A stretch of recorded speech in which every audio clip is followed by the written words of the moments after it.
Today, I'm in conversation with AJ Davies, founder and CEO of US-based Experiment Zone.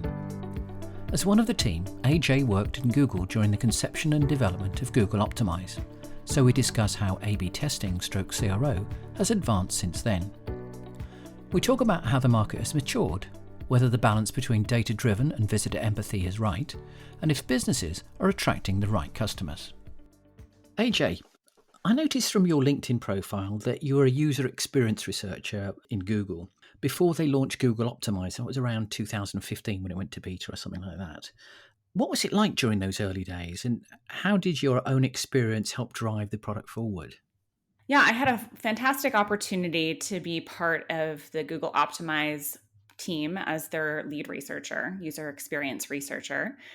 From the day it was in a hotel lobby where we were brainstorming ideas and user journeys and doing the full Google Sprint Week together. So it was just in that ideation, what are those core problems we're going to solve? What are some of the pain points that customers have, and all that fun discovery. And then I was part of all the research that went hand in hand for the product from that day until that product launch. So it was a really fun journey to be on, and lots of learning and hypothesis testing. It must have been really exciting as well. I really enjoyed it. I love innovation. I really love iteration. And so A/B testing really speaks to that, as well as building a brand new product. So did you yourself learn anything that you took forward to your future career? I think I basically learned that I was jealous of people who got to do optimization. So I was in my career, had been a qualitative user experience researcher. What that means is I was running a lot of user testing, interviews, usability studies, really getting to the nitty gritty of how people use products, how they move through their lives, what that intersection of technology and human looks like. And it was very fun. It was very energizing. But I had come from an economics degree and really loved like hard data and being able to make decisions at that intersection. So with the research on Google Optimize, I was interviewing people who got to look at user experiences and then have a quantitative approach to testing out their hypotheses for whether those changes would really work or not in the real world.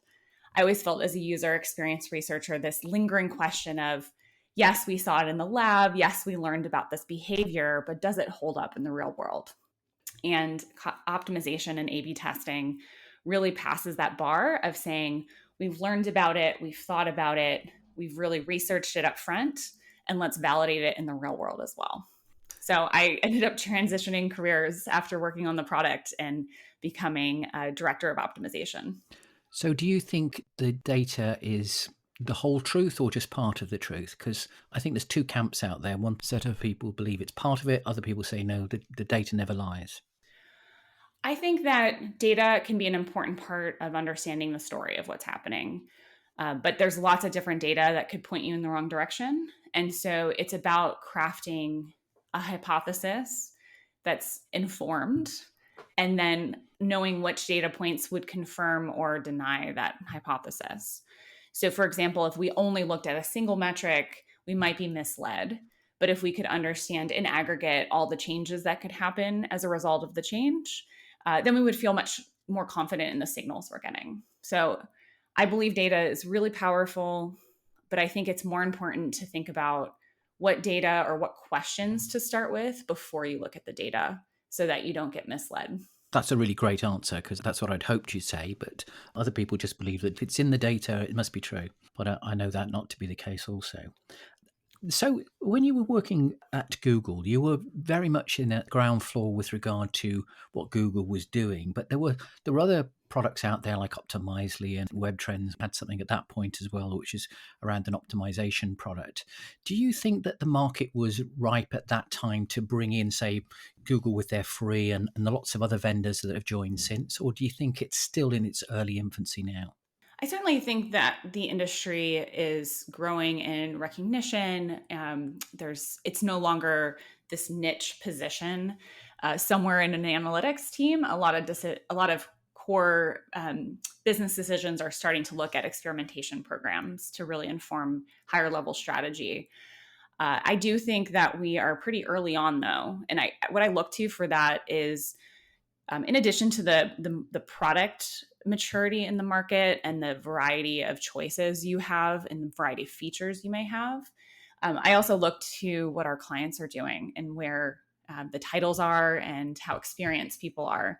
And so you see that companies want this skill and that they need this skill, but there's not a corresponding degree program. So it's not clear who you hire, because we really are unicorns. You have to know data, you have to know user experience, you have to know development, you have to know analytics. So there's just a myriad of skills that have to come together around experimentation. And there's not something that's necessarily training people to cover all of those things. The one other thing is, my master's degree is in human factors and information design, which is a really fancy way of saying user experience research. And that degree, when I was getting it, was growing in popularity, and now it's widely recognized. So I think we're going to be similarly in a place in just a few years where everyone knows about experimentation, and there'll be more standard paths to it. But it's gained popularity, I think. There's a lot of people that are talking about it now, but outside of the top, I'd say the top 1,000 brands, those next tier and the tier below that aren't quite getting to grips with it yet. And I think there's some challenges around that. But do you think that there are enough experienced people out there to help companies beyond that top 1,000 companies? I think the field is expanding. I do think you have to be very selective with who you work with. I think there's some trends that emerge where people end up with sort of a list of tests and you just run the same tests with all your clients, versus a more strategic approach to understanding your audience and your business needs and your goals. And so I think that's often something that surprises people when I'm first introducing them to conversion rate optimization and how they could partner with us, is how personalized an approach that we take, where it's really thoughtful and there's a ton of work that happens before we even think about a specific test. There's also a lot of expertise in how to set up the test and what metrics you need to collect. So I think that we do have a shortage of people who are really talented in this area, but there's an appreciation for it. So there's definitely a growing set of resources. And I do see smaller companies able to start hiring, even if they're outsourcing for that talent, to be able to benefit from CRO. Yeah, I think looking at the UK, I think there's lots and lots of them, in the many hundreds of job roles that are being advertised for CRO type or user experience type expertise. And I still feel that there's a challenge in the marketplace that there aren't enough people to fill all those vacancies.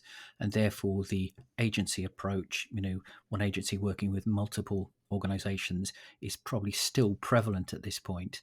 Whilst I think in the not too distant future, once the expertise gains more momentum, that we'll probably have somewhere in the region of a 50-50 split with regard to in-house versus out-house of expertise. But that's just my own feeling. What's it like in the States? Yeah, I think you're onto something. I think that's generally true as you're able to scale things, is that you can start bringing some of the expertise in-house. I think one of the real challenges that we see in the States is, this realization that it's very hard hire to bring one person in versus an agency who already has the process. They have years and hundreds of tests under their belt for understanding what works and what people respond to. Plus, the expense of hiring developers, analysts, project managers, designers, researchers to start a CRO team is far greater than hiring an agency who already has all that skill in-house. I'm going to take you back to when you started Experiment Zone there, back in March 2017, because the landscape must have been quite different at that point, because there was very little expertise that was around. And there was Google, who was announcing their free tier product, which must have been, I suppose, generating some hype that A/B testing, as it was really known then, was actually going to launch at some very large accelerated viewpoint. Now, I go back to something which is earlier in my career. We had the same thing with desktop publishing. You're listening to the shortened version of this podcast. To listen to the full version, visit your favourite podcast player and search for Webtrends Optimize or The Big Lift.